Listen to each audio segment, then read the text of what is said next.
Takže zdar lidi, vítám vás opět u dalšího videa. Dnešní video nebude nijak složitě tady o nějakých počítačích, o odbavovací technice a tak dále. Dnešní video, jak jste si určitě jistě mohli přečíst z titulku videa, jakoby z toho mého názvu, tak není to úplně veselé pro mě tohle video, který já dneska natáčím tady pro vás, ale já už jsem dlouho to chtěl tak nějak jako vám tady probrat na kameru, ale vzhledem k tomu, že jsem se necítil poslední týdny až jeden měsíc tak nějak dobře, tak jsem to tak nějak odkládal a dospěl to až do takového momentu, až jsem se rozhodl, že to video už dneska zkrátka natočím, už dneska definitivně, a abych vám teda vysvětlil vlastně, o co se teda jedná. No, jde o to, že vlastně poslední dvě videa, které jsem já natáčel na YouTubeku, to byla vlastně ukázka mého počítače 1669 a pak ještě následně ten druhý díl. No, tak dopadl tak nějak katastrofálně. Vůbec jsem nepočítal takovouhle negativní jakoby odezvu. Já teda absolutně nechápu, co se jako fakt stalo. Větší teda poměr dislikeů jsem teda naprosto teda nečekal. Nevím, jestli tady tohle měl být jakoby naschvál, nebo jestli tohle měl být troll. Jako já opravdu nevím, jo, co jsem tam udělal v tom videu špatně, jo. Bylo to video opravdu jenom o povídačce. O nic jiného tam vůbec nic nešlo.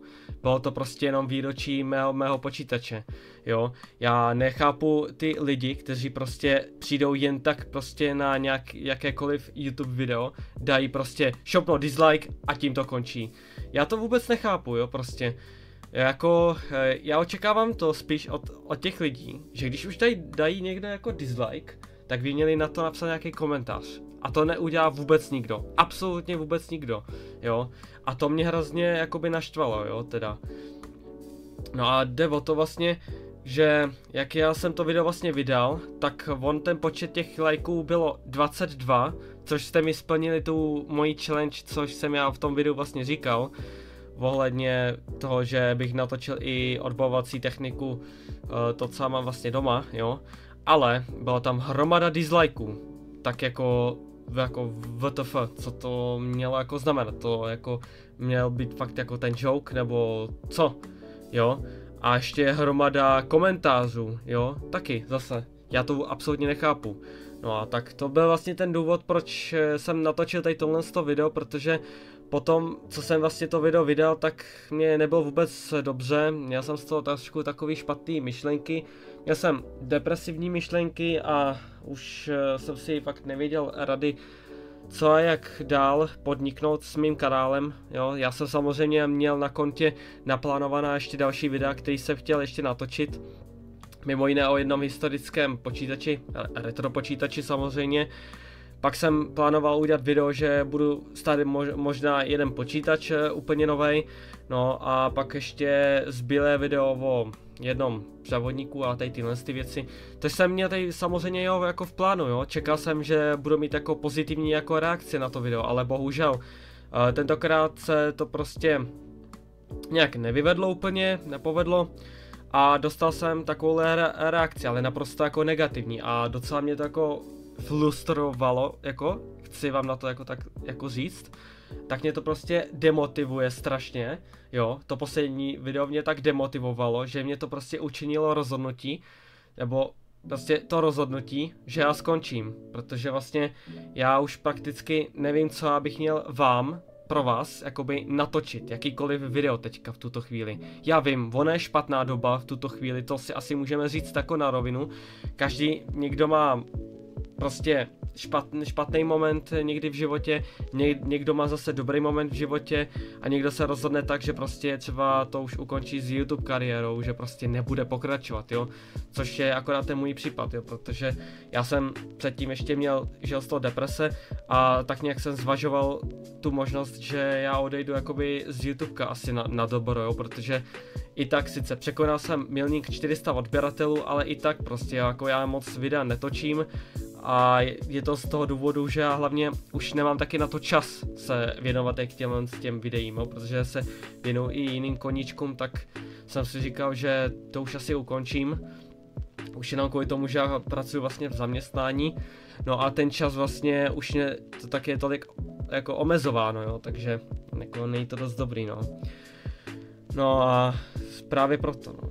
Taky jsem to chtěl říct teda na rovinu samozřejmě, jako já jsem měl, že ty deprese, špatné myšlenky, mě se to honilo i mockrát i v práci, jako v mojí hlavě se mi to pořád honilo, že prostě ukončím natáčení videí a teď tohle to jako takhle.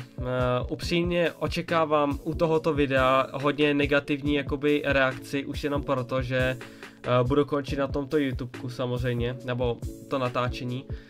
Ale i tak jako samozřejmě někdo mě možná přesvědčí, ať já natáčím dál. Někdo mě přesvědčí, ať já mám skončit samozřejmě, což hodně lidí určitě mě tady napíše pod mým videem, že budou rádi, že já skončím prostě.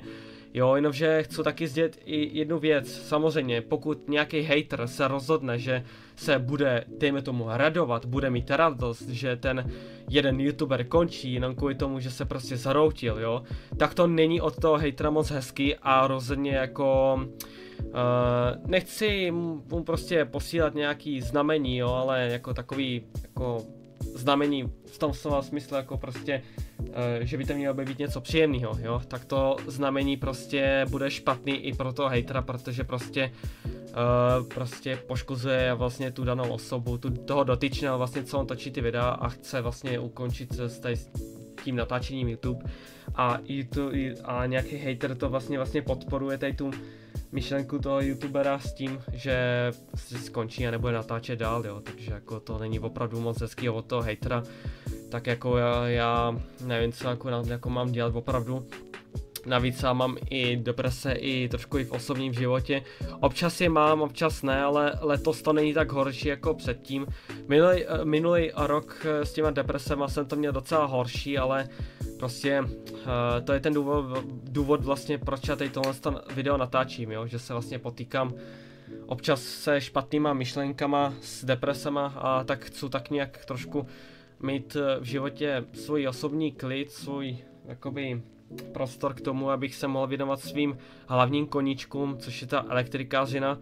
Jo, samozřejmě já teda nejsem žádný jakoby ajťák, který by vysloveně řekl, že budu pracovat jenom s počítačema.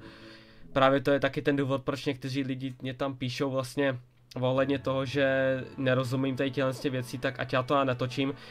Z většiny částí ty lidi mají pravdu, jo, protože já jsem nešel na ajťáka, jakoby na ten obor vlastně na informační technologii, jo, protože to je maturitní obor na 4 roky, jo. Já jsem šel na jiný obor a to sice na slaboproudaře, jakoby na, jako pro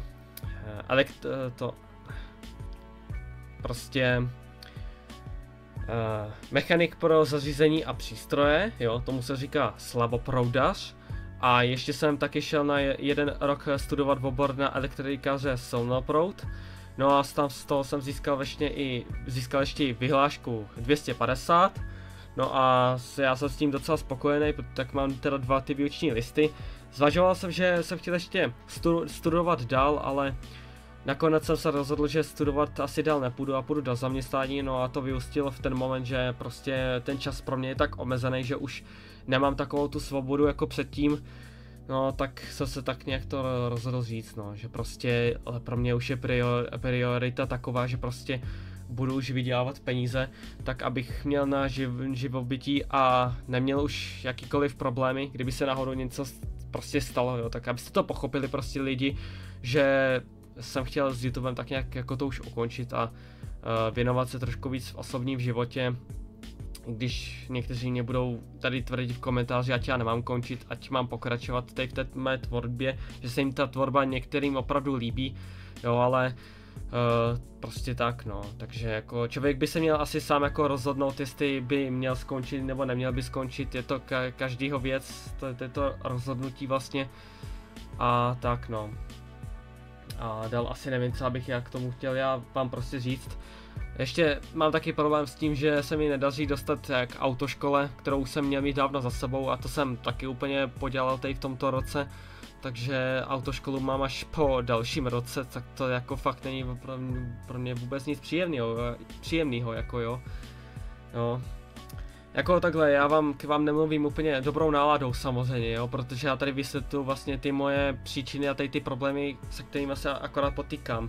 Jasně, já teďka deprese už jako nemám, ale nemám moc veselou náladu z toho, abych já vám to tady všechno vysvětlil v tom videu, no, tak to je ten důvod, proč já zrovna mluvím tak, jak mluvím, jo, ale jinak jako já jsem už v pohodě, jo, ale nejsem spokojený s tvorbou, s mojí tvorbou mých YouTube videí, jo, protože je vidět, že prostě některým lidem se to nelíbí a prostě mě musí poroučet vlastně, co já mám dělat a co ne. Nechci, aby mě někdo takhle poroučel, ale jako není to opravdu od toho člověka moc hezký. No, takže asi tak. Takže já teda doufám, že se vám tohle moje video tak jako líbilo, nelíbilo. A my se asi možná u dalšího videa buď uvidíme nebo neuvidíme. Možná se ještě rozhodnu, možná ne, ale pokud tady už nic na tomto kanále nic nevydám, tak je jasný, že už natáčet pravděpodobně dál nebudu. No, ale pokud budu, tak ještě uvidím, no. Takže to je to celé, co jsem vám chtěl v tomto videu říct a se třeba zase uvidíme, nebo neuvidíme, jo, takže tak. Tak já vás zdravím teda, takže čau.